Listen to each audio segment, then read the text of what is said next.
जय श्री कृष्णा दोस्तों, कैसे हैं आप सब। आज की वीडियो का टॉपिक तो आप सब थंबनेल देखकर ही समझ गए होंगे, तो बिना देर किए चलते हैं अपनी वीडियो की ओर।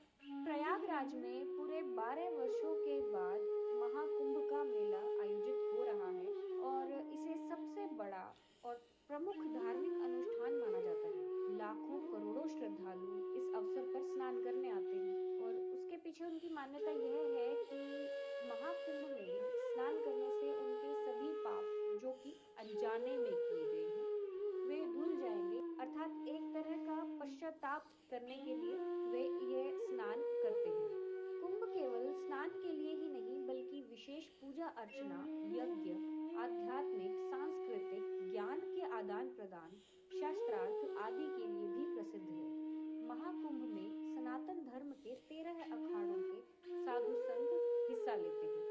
कहा जाता है जब समुद्र मंथन हुआ तब अमृत कलश लिए भगवान धन्वंतरी प्रकट हुए और उसी अमृत कलश के लिए देवताओं और असुरों में युद्ध छिड़ गया जो कि 12 दिनों के लिए चला। यहाँ ध्यान देने वाली बात यह है कि देवलोक के 12 दिन पृथ्वी के 12 वर्षों के बराबर होते हैं, यानी देवताओं के 12 दिन और हम मनुष्यों के 12 वर्ष एक समान होते हैं।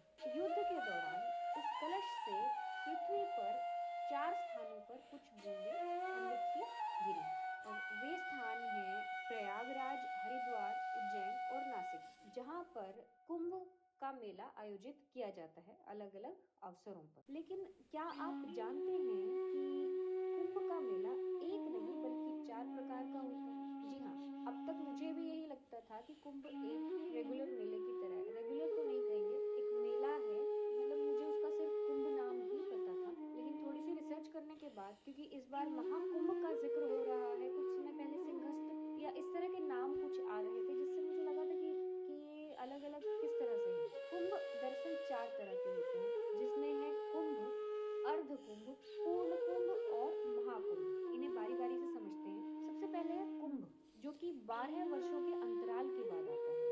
ठीक है। अच्छा, जो हमारे कुंभ है ये सिर्फ धार्मिक आयोजन नहीं है बल्कि एस्ट्रोनॉमिकल इंसिडेंट्स से भी इनका बहुत गहरा नाता है। इन्हीं एस्ट्रोनॉमिकल इंसिडेंट्स के बेस पर कुंभ कब और कहाँ होगा ये डिसाइड किया जाता है।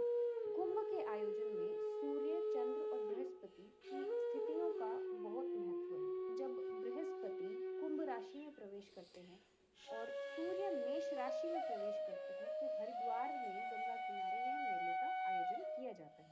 फिर सूर्य अगर मेष राशि में प्रवेश करें और बृहस्पति सिंह राशि में प्रवेश करें तब यह आयोजन उज्जैन में शिप्रा नदी के किनारे किया जाता है।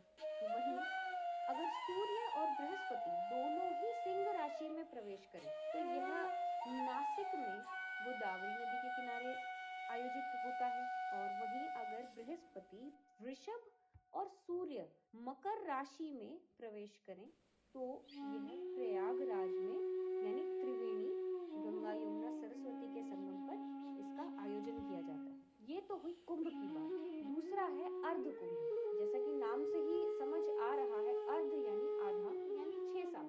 जब एक कुंभ 12 साल में रिपीट होता है तो ये अर्ध कुंभ 6 साल में रिपीट होगा और ये केवल 2 ही स्थानों पर यानी हरिद्वार और प्रयागराज में ही होता है।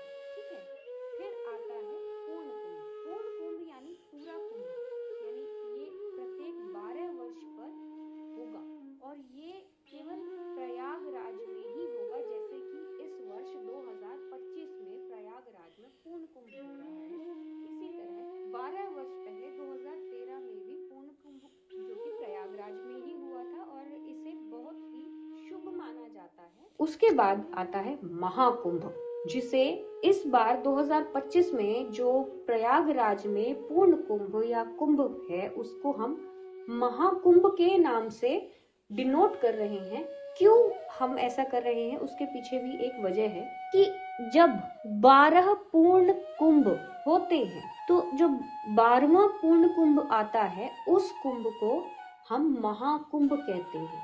यानी 144 सालों के बाद जो कुंभ आएगा उसे महाकुंभ कहा जाएगा। यानी अगला महाकुंभ कब होगा? आज अब से 144 साल बाद, ठीक है।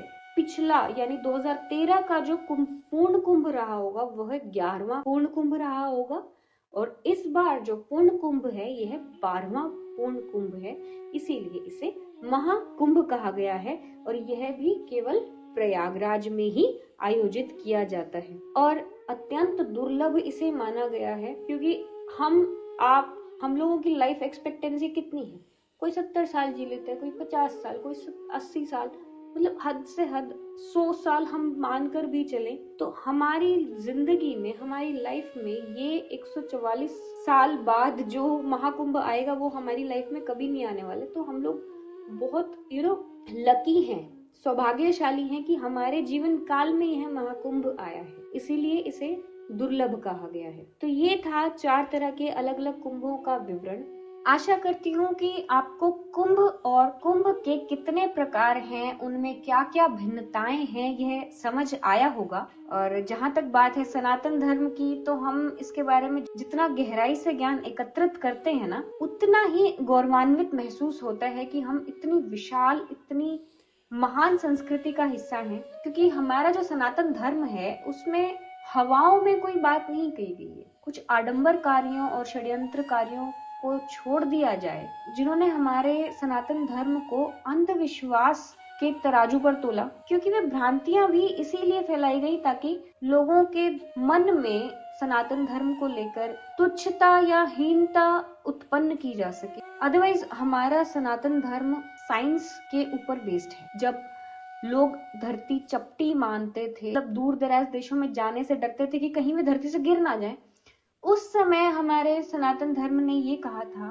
कि जो ग्रह है, पृथ्वी है, सूर्य है, ये सब गोल है, ठीक है। 9 ग्रहों की बात हमने उस समय की जब लगता था कि सूर्य पृथ्वी के चारों ओर चक्कर काटता है। और कहीं ना कहीं साइंस में जो आज के समय में जितने भी एक्सपेरिमेंट्स या जो डिस्कवरीज हो रही हैं, वो सब कहीं ना कहीं हमारे वेद पुराणों को पढ़कर ही, उनको बेस मानकर ही लोग आगे आगे उन पर काम कर रहे हैं। और जहां तक बात है हमारे त्योहारों की, मेलों की, तो हमारे त्योहार मेलों की ना कोई ऐसे फिक्स डेट नहीं होती है कि आज न्यू ईयर है, आज ये ईयर है, ये वो डे है। हमारी धर्म में जो त्योहार, जन्मदिन या जो भी चीजें मनाई जाती हैं, उनके पीछे एस्ट्रोनॉमिकल पोजीशंस, इंसिडेंट्स होते हैं जो उसको एक प्रॉपर बैक प्रोवाइड करते हैं, एक प्रॉपर बेस प्रोवाइड करते हैं। तो हर वर्ष हम उन्हीं स्थितियों को ध्यान में रखते हुए उसे सेलिब्रेट करेंगे। सनातन धर्म के बारे में बात करेंगे तो ये वीडियो छोटी पड़ जाएगी, बट बातें खत्म नहीं होंगी।